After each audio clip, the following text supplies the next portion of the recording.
It's All Things Considered, and I'm Dave Lawrence. Tonight, legendary Texas guitarist Jimmie Vaughan, older brother of Stevie Ray Vaughan, starts another tour of Hawaii. He'll play the Blue Note this evening and tomorrow at 8 p.m. before heading to the Kahilu Theater on Saturday. He's got a new album filled with some classic songs that Jimmie covers. The record is called Baby Please Come Home, and it's a treat to welcome him to the show now. Hey, Jimmie, welcome, and thanks for doing this. My pleasure. Who are you bringing with you on this latest tour? Well, if anybody heard my album called the Jimmie Vaughan Trio, which was the CD that I came out right before this, I'm bringing Mike Flanagan on the B3, our drummer Jason Corbier. It's the trio that I'm bringing. I'm assuming you're going to be digging deep into this record. Well, we're going to do some of that stuff, and we're going to do stuff off of the last record, which was a live album. So we're going to do a little bit of everything. And as for this new album, Baby Please Come Home, I was looking at the lineup of cats that you cover. We just had from Savoy Brown, we had Kim Simmons on the show, and he was talking about the Bill Doggett Band and how important that was when he was a youngster, and guitarist Billy Butler of that group he learned a lot from. And lo and behold, there on the record, you're covering Bill. Yeah, absolutely. Billy Butler, what a great musician, that whole Bill Doggett thing. You know, I got to play with Bill Willis. He passed away several years ago, but a lot of my older records had Bill Willis on the B3. He knew Bill Doggett and learned how to play organ from Bill Doggett. So there's a lot of history that goes back, and a lot of my influences go back to that. How many of them have you either played with yourself or met? Like some of the other ones besides Bill, there's Etta James, Fats Domino, T-Bone Walker, Clarence Gatemouth Brown. That's just some of them. I got to play with most of them, and I've seen all those people you just mentioned. I never played with Fats Domino, but I saw him play a lot. He would come to Antone's, and he would come to the Armadillo in Austin. And Etta James? And Etta James, I got to meet Etta James when I was a teenager in Dallas at a gig. Later on, I got to kind of be friends with her a little bit and did a bunch of gigs with her, and she liked me because I was from Dallas, and she had a history there, so she would talk to me, and she liked Stevie, and so, you know, we got to be quite friendly with her, and she told us that she was proud of us because we kind of carried it on a little bit, you know. When you were doing those shows, you were on stage together at the same time? Yeah. Like a whole set or just a couple tunes? Well, we would just, you know, sit in, and we would be on shows together, and then we would sit in together, and then we would play and talk, you know, and got to introduce my mother to Etta James and wow, all that kind of stuff, you know. That's what I'm talking about. Thinking when you mentioned that, introducing your mom to Etta James, and you talked about first meeting her as a teenager, you said, and it made me think of how this year you have tour dates with both Eric Clapton and Buddy Guy. Both of these guys have factored into your life in a lot of ways for a while. Can you explain how far back you go with each of them on a personal basis? When I first started playing, of course, I didn't know either one of them, but I had their records, and so I was big time influenced by Buddy Guy. I had the Folk Festival of the Blues with Muddy Waters and Sonny Boy Williamson and all those people. Buddy Guy was playing in the band on that live record, and so that was the first album I got that had Buddy Guy on it. And then, you know, it wasn't too many years after that Cream came out, and the Yardbirds first, and then the Blues Breakers and all that stuff.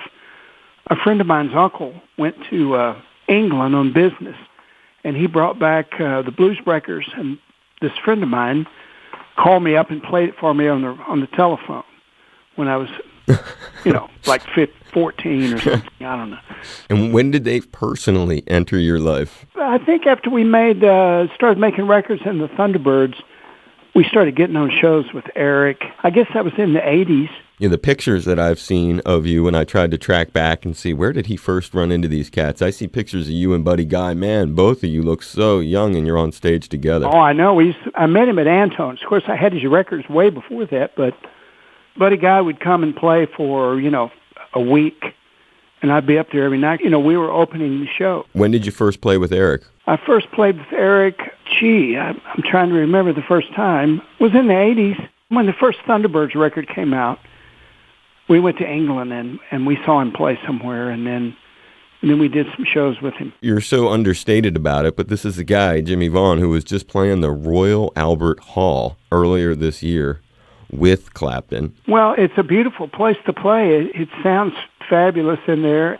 Well, you know what happens when I meet all these guys that are my heroes and everything and get to play with them and actually know them for a long time and everything is when you go out on stage, your shield still comes up and you play. And then when you go home, you go, man, I just played with Eric Clapton. But while it's happening, you have to take care of yourself. That's good, though. That's some insight into it. You just revealed a little bit more of it because you understate it, and I'm thinking, man, it's amazing, this guy's life, the kinds of things that you do. I mean, here it is. We're talking about your current life. This isn't like stuff that happened 30, 40 years ago. This is stuff that happened last week and that you're doing coming up. And well, it's very exciting what I get to do, and we get to meet people like Eric Clapton and Buddy Guy, who are my heroes. It's incredible. Buddy Guy is a sweet guy, and he knows my kids, and I know his kids, and I've known him for quite a while. So it's remarkable, these connections, and you got to be in the Louisiana Gator Boys in the Blues Brothers 2000. This is just some of the people he was on stage with: Eric Clapton, B.B. King, Dr. John, Billy Preston, Steve Winwood, Lou Rawls, Isaac Hayes, Bo Diddley, Clarence Clemens, Jack DeJohnette, Joshua Redmond, Coco Taylor. Well, yeah, I remember it. It would be kind of hard to turn down a thing like that, even though if it was going to be a corny movie, A lot of times you just go out, it's like meeting your old friends at a car show or something, Isaac Hayes, how many times had your paths crossed before that movie? I've only met Isaac Hayes that one time. Bo Diddley, how many times had you interacted with him prior to that? Well, I've actually, in the 70s, my band backed up Bo Diddley.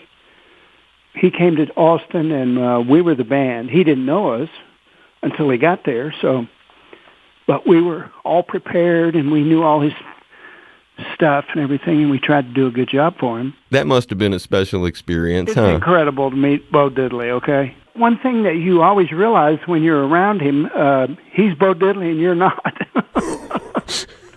Bo Diddley was like some spaceship captain from outer space or something. I don't know. He was Bo Diddley. And you've had special times here in town, though, too. I was looking on YouTube, 1984. I wonder if you have memories. You did a really special gig here with your brother, Stevie Ray Vaughan, and Jeff Beck.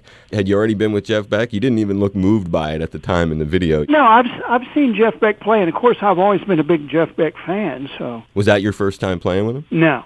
So I think I'd played before. Yeah, you look like, that's what I'm saying. It didn't look like you were starstruck or anything. We've talked about Eric, and you've played with Jeff. Have you ever played with Jimmy Page? I've never played with Jimmy Page, no. I played with Robert Plant. I was going to say, just this year, right? Yeah.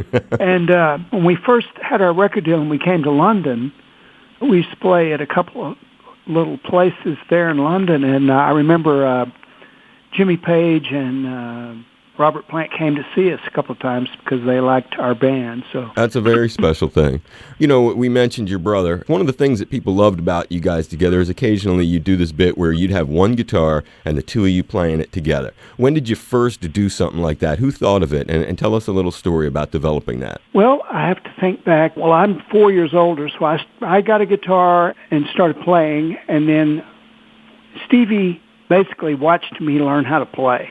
And then I would set it down, and then he would play. We had the same bedroom and one record player, and if I brought a record home and tried to learn it, he was right there, When we got the double neck, it allowed us both to play at the same time. And we used to do that on one guitar.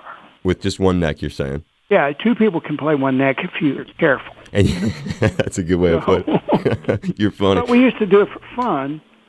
And then when the double neck came up, it was like, I wonder if we can do this. I like that. It's the great Jimmie Vaughan. So you're going to come to the gig? Yeah, maybe we can record an interview if you're up for it. Well, absolutely. Look forward to it. And I can't wait to see you. I can't wait to see you either. I'm giving you a hug and a high five, Jimmie Vaughan. Thank you so much for doing this, my brother. Okay, buddy. Thank you.